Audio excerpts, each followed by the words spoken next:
Soul with mind take में आपका स्वागत है, जहां मिलता है आध्यात्मिक और आधुनिक ज्ञान। नमस्कार मित्रों, क्या आपने कभी सोचा है कि जब हम गहरी नींद में होते हैं तब हमारी आत्मा कहाँ रहती है? क्या वह शरीर के भीतर ही होती है या कहीं दूर किसी और लोक की यात्रा पर निकल जाती है?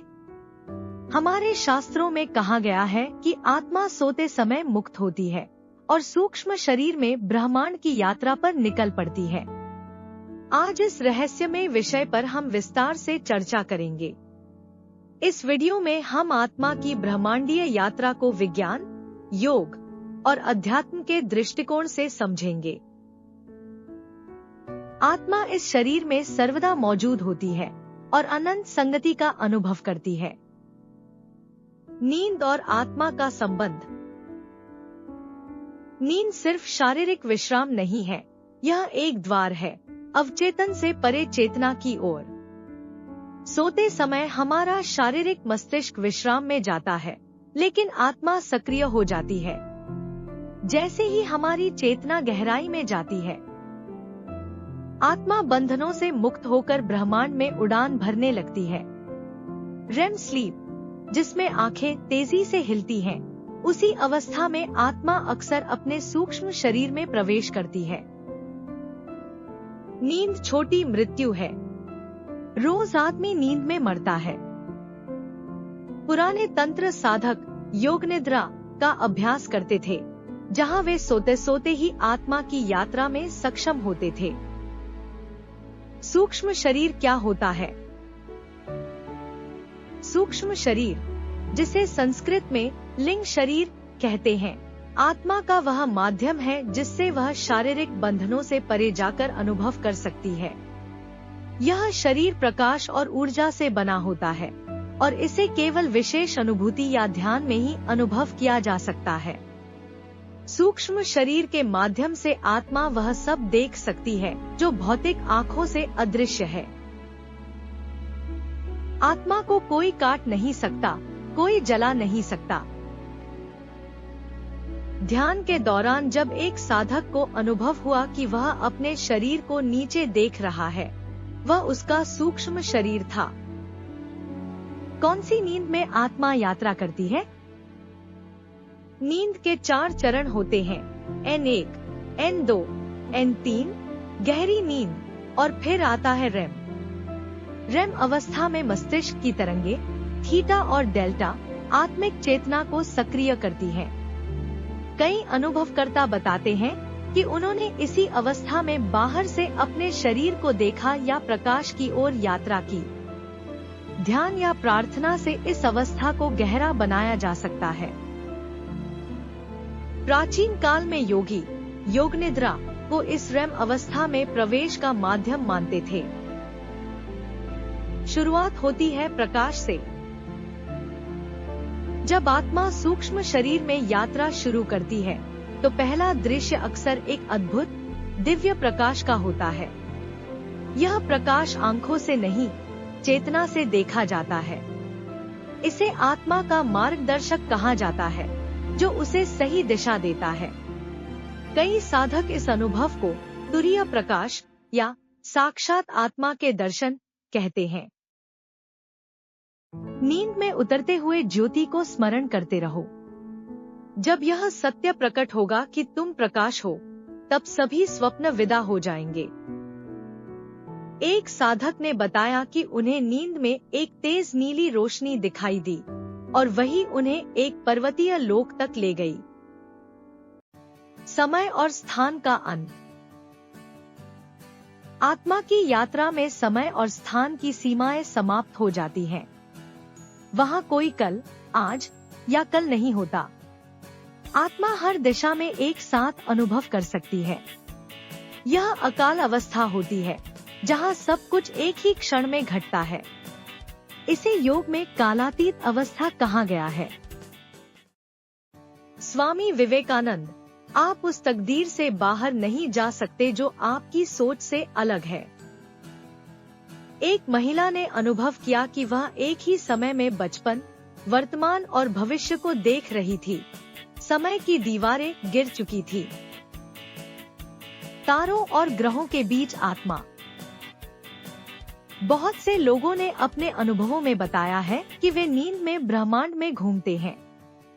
वे तारे, उल्कापिंड और रंग बिरंगे ग्रह देखते हैं। आत्मा उन जगहों पर जाती है जो भौतिक अंतरिक्ष से परे हैं, जैसे कल्पलोक, सिद्धलोक और चंद्रलोक। भगवद गीता, आत्मा अटूट होती है और इससे भिन्न कुछ नहीं होता है। एक व्यक्ति ने अनुभव किया कि वह शनि ग्रह के छल्लों के बीच खड़ा है और वहां से पृथ्वी को देख रहा है। यह दृश्य उसने जीवन में कभी नहीं देखा था। पुराने ऋषियों की मान्यता। ऋषि मुनियों का मानना था कि आत्मा नींद में केवल विश्राम नहीं करती, वह यात्रा करती है, ज्ञान प्राप्त करती है और कभी कभी भगवान या गुरु से संवाद भी करती है। उपनिषदों में कहा गया है कि सपने केवल मानसिक कल्पना नहीं, आत्मा के अनुभवों की छायाएं हैं। नींद के क्षण बड़े असाधारण होते हैं। साधक इन्हें योग निद्रा बना लेते हैं। महर्षि अरविंद ने ध्यान में अनुभव किया कि वे देवलोक की सभा में उपस्थित थे। वहां उच्च आत्माएं मंत्रणा कर रही थी। क्या होता है यात्रा में? आत्मा की यात्रा में कई अनुभव हो सकते हैं। दिव्य ध्वनियाँ, प्रकाश की तरंगे, अतीत और भविष्य की झलकियाँ और अन्य आत्माओं के साथ संवाद। कभी कभी आत्मा ऐसे लोकों में प्रवेश करती है जहां कोई भौतिक नियम नहीं चलते। इन अनुभवों को स्पिरिचुअल डाउनलोड्स या आध्यात्मिक ज्ञान संचरण कहा जाता है। There are many astral planets. The inhabitants use astral planes to travel faster than electricity. एक ध्यान करने वाले ने बताया कि उन्हें सपने में एक ज्योतिषीय यंत्र मिला, जिससे उन्होंने भविष्य का दर्शन किया। ल्यूसिड ड्रीम और एस्ट्रल ट्रैवल का अंतर। ल्यूसिड ड्रीम में व्यक्ति जानता है कि वह सपना देख रहा है और कई बार वह सपना नियंत्रित कर सकता है। लेकिन एस्ट्रल ट्रैवल इससे भी आगे है। इसमें आत्मा सचमुच अपने शरीर से अलग होकर सूक्ष्म जगत में घूमती है। यह अनुभव अधिक स्पष्ट, गहरा और यथार्थ प्रतीत होता है। तुम शरीर नहीं हो, तुम मन नहीं हो, तुम अहंकार नहीं हो, तुम आत्मा हो। एक साधिका ने अनुभव किया कि वह अपने बिस्तर पर लेटी हुई थी, लेकिन उसी समय छत के पास तैर भी रही थी और खुद को नीचे देख रही थी। आत्मा और पूर्वजों से संवाद। कभी आपने सपना देखा है जिसमें आपके दिवंगत माता पिता, दादा दादी या किसी करीबी ने आपको दर्शन दिए हों? कई साधकों का अनुभव है कि ये सिर्फ स्मृतियां नहीं, बल्कि आत्मिक स्तर पर एक वास्तविक संवाद होता है। यह संवाद तब होता है जब हमारी आत्मा सूक्ष्म जगत में प्रवेश करती है, जहां समय और स्थान की सीमाएं नहीं होती। यह अनुभव हमें न केवल सांत्वना देता है, बल्कि हमें उन मार्गदर्शनों की याद दिलाता है जो हमारे जीवन के लिए जरूरी होते हैं। वे स्वप्न अक्सर स्पष्ट, भावनात्मक और जागने के बाद भी जीवन प्रतीत होते हैं।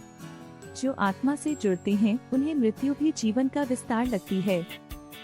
आत्मा के लौटने की प्रक्रिया। सुबह का वह क्षण जब आप अचानक आँख खोलते हैं और एक झटका सा महसूस होता है, कभी गौर किया है कि ऐसा क्यों होता है? यह आत्मा की वापसी की प्रक्रिया का हिस्सा हो सकता है। नींद में आत्मा सूक्ष्म शरीर के माध्यम से यात्रा करती है और जब वह वापस स्थूल शरीर में प्रवेश करती है तो एक हल्का कंपन या झटका महसूस हो सकता है। कभी कभी ऐसा लगता है जैसे हम ऊंचाई से गिरे हों। यह केवल फिजिकल नहीं है, बल्कि स्पिरिचुअल लेवल पर भी एक ट्रांजिशन का प्रतीक है। यह वापसी शांत और क्रमिक हो सकती है, लेकिन यदि हम उस समय सजग हों तो हम इसे अनुभव कर सकते हैं। सपनों से लौटते समय आत्मा एक संदेश साथ लाती है। आत्मा की वापसी के संकेत।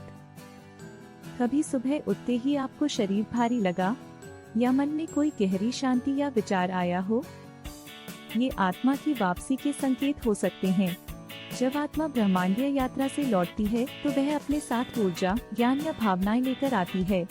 कई बार यह वापसी झटके के रूप में होती है और कभी कभी आँख खुलते ही कोई स्पष्ट विचार या समाधान मिल जाता है।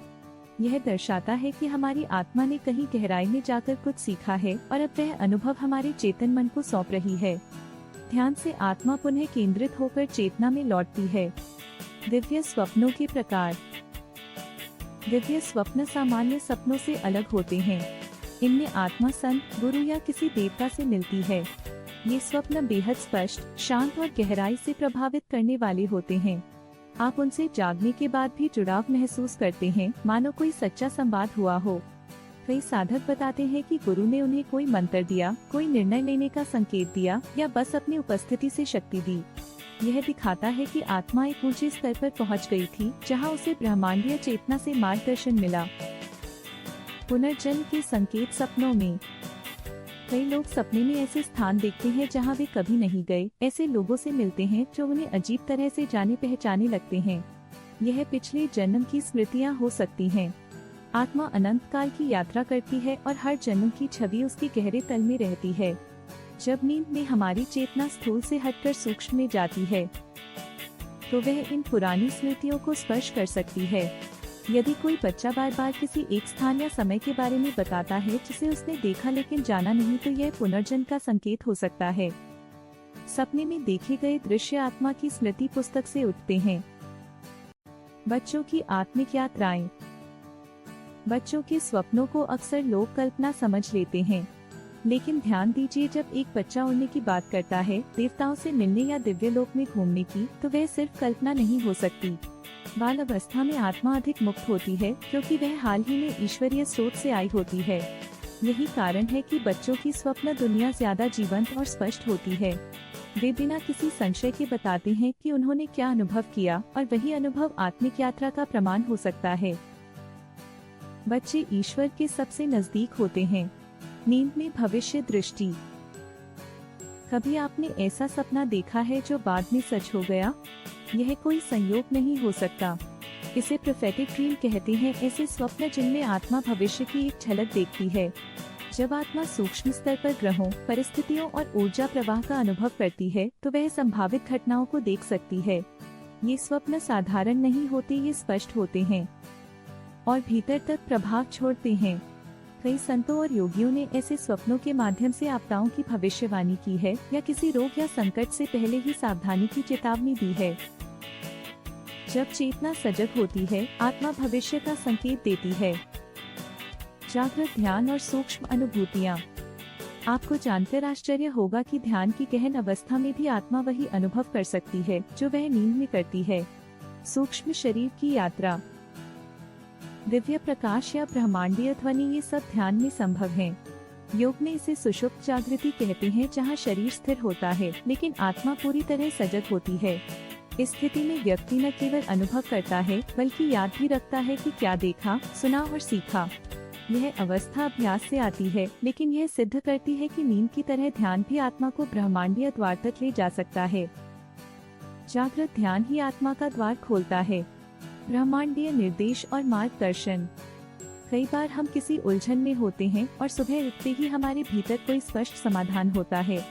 यह आत्मा द्वारा लाया गया ब्रह्मांडीय मार्गदर्शन हो सकता है। आत्मा जब सूक्ष्म यात्रा पर जाती है तो वह उच्चतर चेतना से जुड़ती है, जिसे कुछ लोग अंतरात्मा, प्रेरणा या ईश्वरीय चेतना कहते हैं। वहाँ से वह कोई संदेश, विचार या दिशा लेकर लौटती है जो हमारे जीवन को बदल सकता है। ध्यान देने की बात यह है कि ये संकेत बहुत ही शांत और सूक्ष्म होते हैं, लेकिन यदि हम सजग रहें तो ये हमारी राह स्पष्ट कर सकते हैं। हर रात्रि आत्मा प्रभु से संदेश पाती है। समापन और जागरूकता का संदेश। यह सोचना कि नींद केवल शरीर के विश्राम का समय है, एक अधूरी समझ है। नींद आत्मा की यात्रा का माध्यम है, जहाँ वह सीखती है, अनुभव करती है और फिर हमारे भीतर गहराई से कुछ बदल देती है। जब हम सुबह उठते हैं तब हम केवल जागते नहीं, हम एक नई ऊर्जा, नई दिशा और नए संदेश के साथ पुनर्जन्म लेते हैं। आत्मा रात भर कहीं गई होती है, कभी किसी दिव्य लोक में, कभी किसी पुराने जीवन में और कभी भविष्य के संकेत लेने। हमें बस इतना करना है कि उस मौन को सुनें, उस स्पर्श को महसूस करें और अपनी चेतना को खुला रखें। स्वप्नों में देवता आत्मा से संवाद करते हैं। Thanks for watching. Don't forget to like, share and subscribe. Stay mindful, stay curious.